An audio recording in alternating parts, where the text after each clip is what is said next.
오늘 저는 호세아 2장의 말씀을 가지고 하나님의 사랑에 대해 함께 나누고자 합니다. 호세아는 아모스 직후에 활약했던 선지자입니다. 호세아가 전하는 메시지의 주요 내용은 고멜과의 결혼을 통해서 전하는 이스라엘 백성들에 대한 하나님의 크신 사랑으로 요약될 수 있습니다. 그는 고멜과의 결혼에서 받은 고통과 슬픔을 통해서 음행하는 이스라엘이 하나님께 어떤 고통을 주었는지를 깨달을 수 있었습니다. 북왕국의 마지막 선지자에 속하는 이 호세아는 자기 만족과 배신에 젖은 백성들에게 하나님의 사자로 보냄을 받았습니다. 이스라엘은 아람의 침입으로 잃었던 영토를 되찾게 되면서 상업과 무역이 발달하게 됩니다. 그러면서 그들의 생활 수준은 점점 올라갑니다. 반면 노동자들과 농부들은 가난과 굶주림에 고통당하고 있었습니다. 상황이 이렇다 보니까 이스라엘 백성들은 교만해졌고 경제적 발전은 그들을 더욱 자만에 빠지게 만들었습니다. 이로 인해서 사회는 더욱 분열되었으며 부자들은 가난한 사람들을 조금도 돌아보지 않았습니다. 종교적으로는 하나님께 각종 제사와 11조를 드리면서 동시에 아시리아인의 종교적 관습을 따랐습니다. 그런데 제사장들도 백성들과 마찬가지로 타락하게 됩니다. 그래서 하나님의 백성인 이스라엘은 급속히 부패하게 되어집니다. 백성들은 모든 면에서 타락할 대로 타락했으며 법과 질서는 완전히 무시되었습니다. 이 호세아와 고멜의 관계는 하나님과 이스라엘의 관계를 잘 보여줍니다. 고멜의 불성실함은 이스라엘의 배교를 상징했고 또 그녀의 자손들은 죄의 열매와 여호와의 심판을 상징했습니다.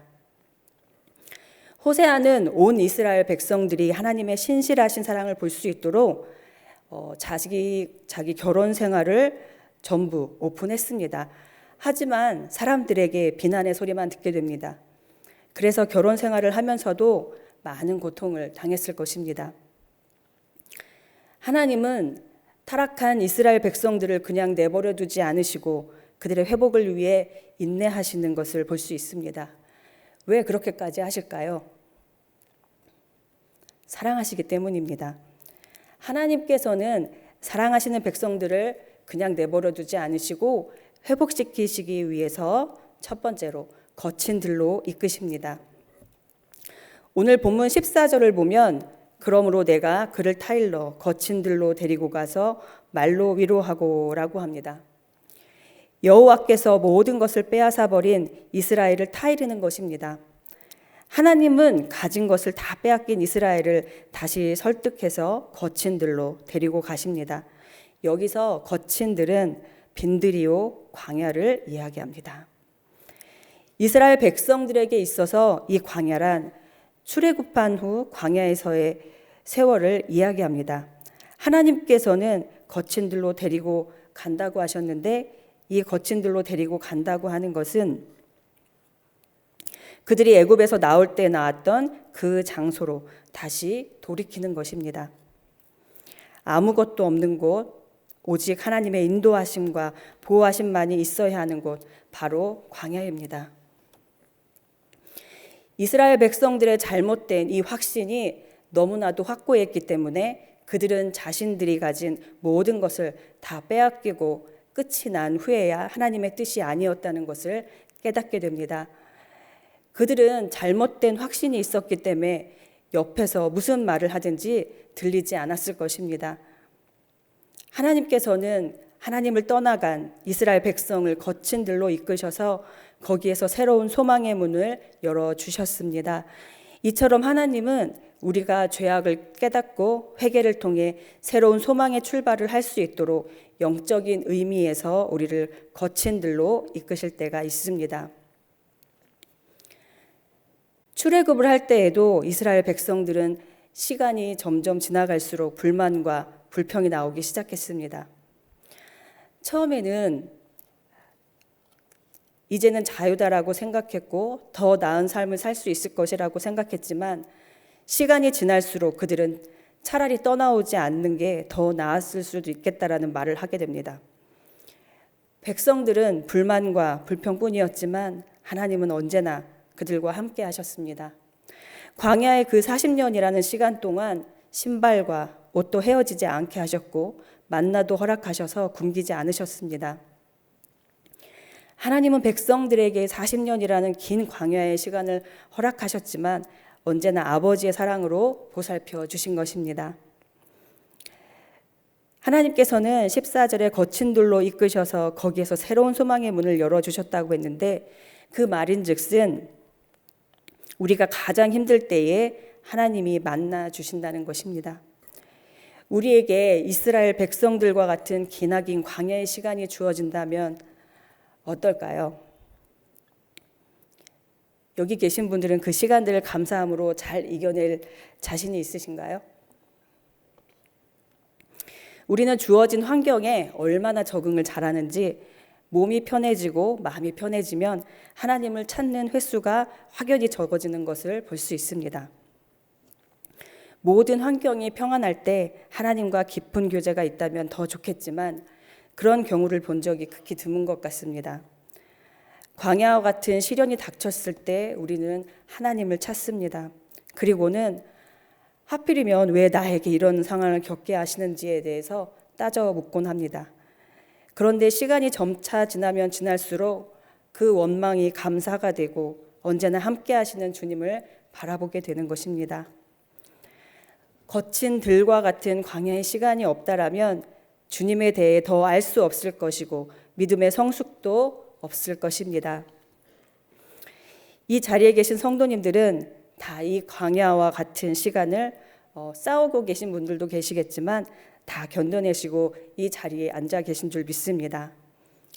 여러분들이 만난 하나님은 각기 다른 모습이셨겠지만 성도님들을 향한 하나님의 그 사랑만큼은 다 같았을 것입니다.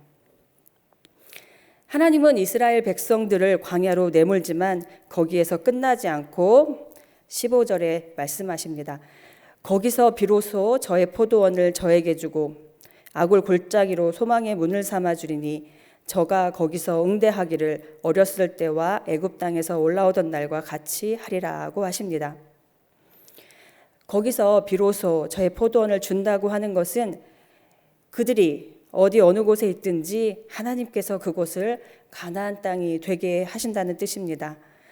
하나님께서 약속하신 땅, 그곳에서 말씀의 역사가 일어나고 하나님께서 위로하시는 그곳이 가나안 땅이 되어지는 것입니다.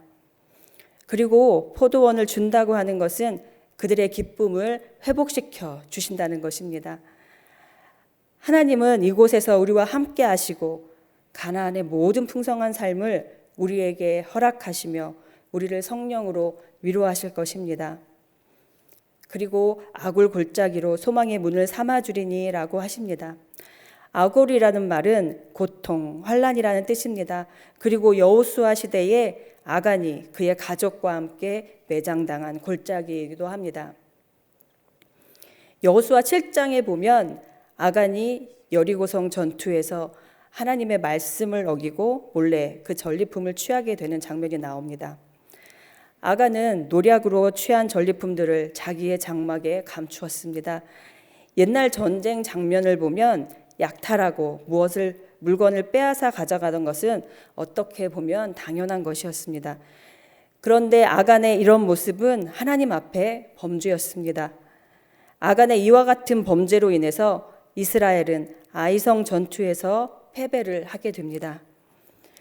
그때 백성들이 패배의 원인을 찾기 위해서 백성들 가운데서 제비를 뽑게 되는데 다름 아닌 아간이 뽑히게 됩니다. 그래서 결국은 아간과 그 가족은 모두 아굴 골짜기에서 돌에 맞아 죽고 모든 재물은 불에 태워져 버리게 됩니다. 아간의 모습을 지켜본 이스라엘 백성들은 절망하고 낙심될 뿐만 아니라 모든 소망을 다 잃은 것만 같았을 것입니다. 그런데 하나님께서는 이 절망적인 상황에서도 소망의 문이 열리게 해주겠다고 약속하셨습니다. 하지만 이스라엘 백성들과 같이 나라를 잃고 또 이방 땅에 유민으로 뿔뿔이 흩어져 살아가는 상황에서는 이 소망을 생각하는 것 자체가 허황된 소리로밖에 들리지 않았을 것입니다. 우리가 절망되고 낙심될 때는 희망은 보이지 않고 모든 것이 끝난 것만 같지만 우리는 하나님을 믿는 백성이기 때문에 끝까지 절망할 필요가 없습니다. 그리고 누구보다 우리를 사랑하시는 하나님이 늘 우리와 함께 하시기 때문에 우리는 광야와 같은 끝에서도 새롭게 시작할 수 있음을 믿으시기 바랍니다. 그리고 모든 상황이 나를 억누르고 힘들게 함으로 소망을 완전히 놓아버린 분이 계신다면 아굴 굴짜기로 소망의 문을 삼아주리라고 하시는 그 말씀에 힘입어서 그 처한 형편이 어떠하든지 우리를 사랑하시는 하나님께서 소망의 태양을 비추어 주셔서 온전히 일어서게 하실 줄 믿습니다. 두 번째로는 하나님께서 우리를 사랑하심으로 남편이 되어주신다고 말씀하십니다. 16절과 17절에 여호와께서 이르시되 그 날에 내가 나를 내 남편이라 일컫고 다시는 내 바알이라 일컫지 아니하리라. 내가 바알들의 이름을 그의 입에서 제거하여 다시는 그의 이름을 기억하여 부르는 일이 없게 하리라고 하십니다. 이스라엘 백성들은 하나님을 부를 때 바알이라고 불렀습니다. 그런데 앞으로 다시는 하나님을 바알이라고 부르지 않고 내 남편이라고 부르게 될 것이라고 말씀하십니다. 하나님과 바알, 참 대조적인 단어입니다. 바알이 내 주인이라는 뜻을 가지고 있긴 하지만 우상의 이름인 바알과 동등시되는 건 맞지 않습니다. 내 남편이라 함은 나를 책임져주고 신뢰가 가는 관계가 되어야 할 것입니다. 하나님께서는 이스라엘 백성들에게 신뢰가 가는 부부 같은 관계를 원하셨을 것입니다. 그런데 이스라엘 백성들은 자신들의 필요에 따라 이기적인 관계였기 때문에 이제 다시는 바알이라 일컫지 않게 될 것이라고 말씀하셨을 것입니다. 이 부분에서 한번 생각해 봤습니다. 그렇다면 나는 하나님이 원하는 관계 안에 있는가? 나는 하나님을 신뢰하며 헌신된 모습으로 살아가고 있나? 서로의 사랑이 아닌 일방통행의 사랑의 관계에 있진 않나? 신앙생활을 하면서 나에게 필요한 것만 받아내려는 거짓되고 이기적인 신앙의 모습은 없는 걸까? 이렇게 여러 가지 생각들을 계속해서 해보게 됩니다. 이스라엘 백성들이 이런 이기적이고 헌신되지 못한 모습을 깨닫지 못했기 때문에 바알의 관계에서 내 남편의 관계가 되기까지 오랜 시간이 걸릴 수밖에 없지 않았나 생각합니다. 오랜 시간이 필요했기 때문에 하나님은 그 광야의 시간을 이스라엘 백성들에게 주신 것일 것입니다. 이스라엘의 백성들은 약속의 땅 가나안에서 먹고 마시고 살아가는 모든 것을 바알이 준다고 생각했습니다. 하나님께서 그 언약을 따라서 곧 그 긍휼과 자비의 크심을 따라 이스라엘 백성들을 애굽에서 구원해 내셔서 약속의 땅 가나안에 심으셨습니다. 그러나 그들은 그곳에서 배불러지자 하나님을 잊어버리고 자기들이 지금 누리는 그 모든 것들을 바알이 주는 것이라고 착각하고 있는 것입니다. 그러면서 바알에게 은과 금을 바치며 예배했습니다.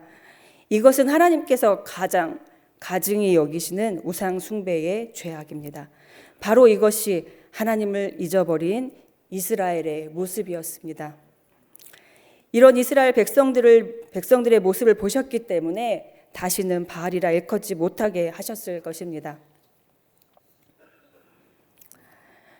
하나님은 이런 이스라엘 백성들을 그냥 내버려 둘 수도 있었음에도 불구하고 그렇게 하지 않으셨습니다. 바알이라는 이름 대신 내 남편이라고 부르게 한다고 말씀하셨습니다. 이스라엘 백성들은 자신들이 가진 모든 것을 다 잃었을 때 새로 시작할 수 있었습니다. 우리도 그렇습니다. 가장 희망이 보일 때가 언제입니까? 바로 우리가 가진 모든 것을 다 잃었을 때입니다. 모든 것이 다 끝난 것만 같은 그때입니다. 가장 밑바닥이라고 생각될 때 그 바닥을 치고 올라올 수 있는 힘이 생기게 됩니다. 17절을 보면 내가 바알들의 이름을 그의 입에서 제거하며 다시는 그의 이름을 기억하여 부르는 일이 없게 하리라 라고 말씀하십니다. 이 말씀은 하나님께서 당신의 백성을 얼마나 거룩하고 성결하게 세우기를 원하시는지 알 수 있습니다. 여기에서 바알의 이름은 우상의 이름을 나타내는 것일 뿐만 아니라 하나님이 원치 아니하시는 모든 죄를 나타낸다고도 할 수 있습니다. 또한 하나님께서 이런 자기중심적인 신앙은 이런 방법을 통해서라도 이스라엘 백성들이 자신들의 잘못된 신앙에 대해 알기를 원하신다는 뜻이기도 합니다. 이스라엘 백성들이 좀 더 일찍 깨달았다면 좋겠지만 지금에라도 하나님을 바로 알게 된다면 하나님께서 그들을 찾아오셔서 남편이 아내를 위로하듯이 위로하여 주실 것입니다. 하나님은 또 19절에서 20절에 내가 내게 장가들어 영원히 살되 공의와 정의와 은총과 긍휼히 여김으로 내게 장가들며 진실함으로 내게 장가들리니 내가 여호와를 알리라라고 하십니다. 하나님께서 이스라엘 백성들에게 장가드신다는 것은 이제 더 이상 하나님과 우리 사이에 뗄래야 뗄 수 없는 완전한 연합의 관계란 뜻입니다. 이제 하나님은 이스라엘 백성들과 연합하셔서 절대로 이 관계가 끊어지는 일이 없게 하실 것입니다.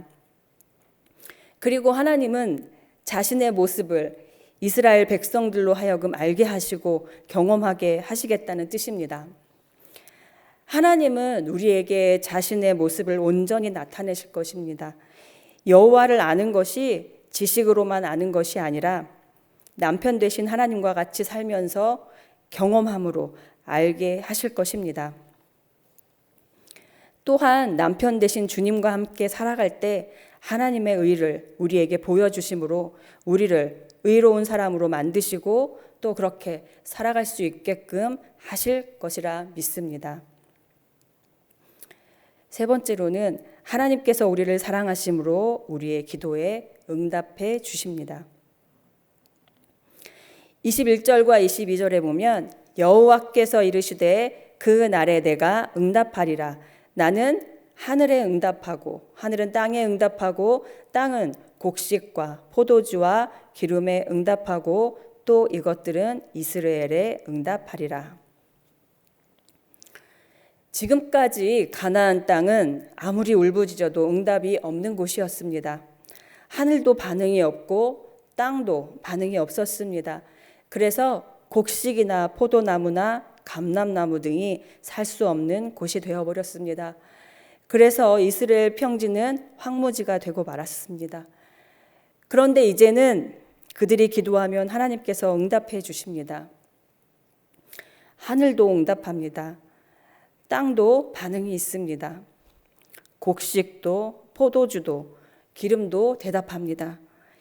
이제는 우리의 기도가 이루어지지 않는 곳이 없습니다. 엘리야가 기도했을 때 하늘이 응답했던 것처럼 보잘것없는 우리들의 기도를 하나님께서 들어주십니다. 우리가 하나님께 기도하면서 반드시 알아야 할 중요한 한 가지가 있습니다. 우리가 기도할 때 하늘에서부터 응답이 시작된다는 것입니다. 우리는 도움이 필요할 때마다 땅에서 먼저 도움을 찾을 것이 아니라 하늘에서부터 도움을 찾아야 한다는 것입니다.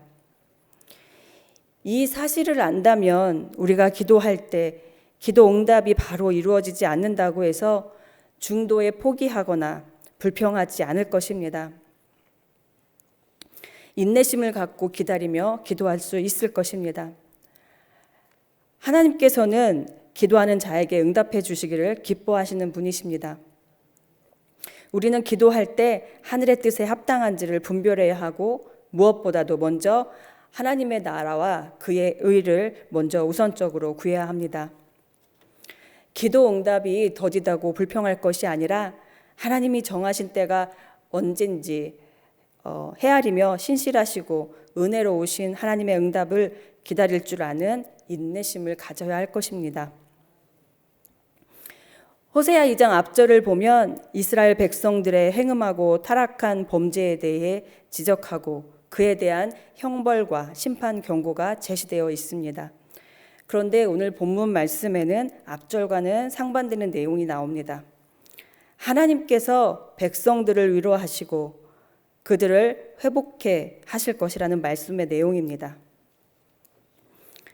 앞절만 보면 이 세상에서 멸절당해야 마땅하지만 우리가 헤아릴 수도 없고 이해할 수도 없는, 감당할 수조차 없는 그 크신 하나님의 사랑으로 인해서 회복해 하시는 것을 볼 수 있습니다.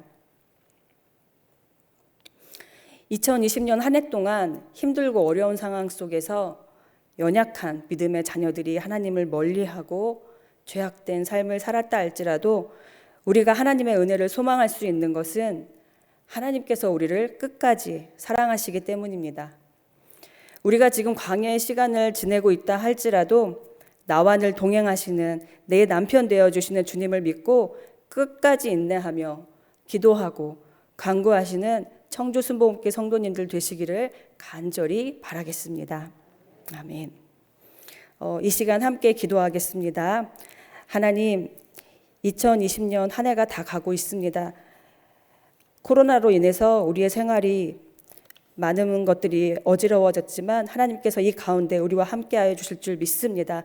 그리고 각자의 기도와 간구 소리 또 기도 제목을 가지고 이 시간 주여 삼창하시고 함께 기도하시겠습니다.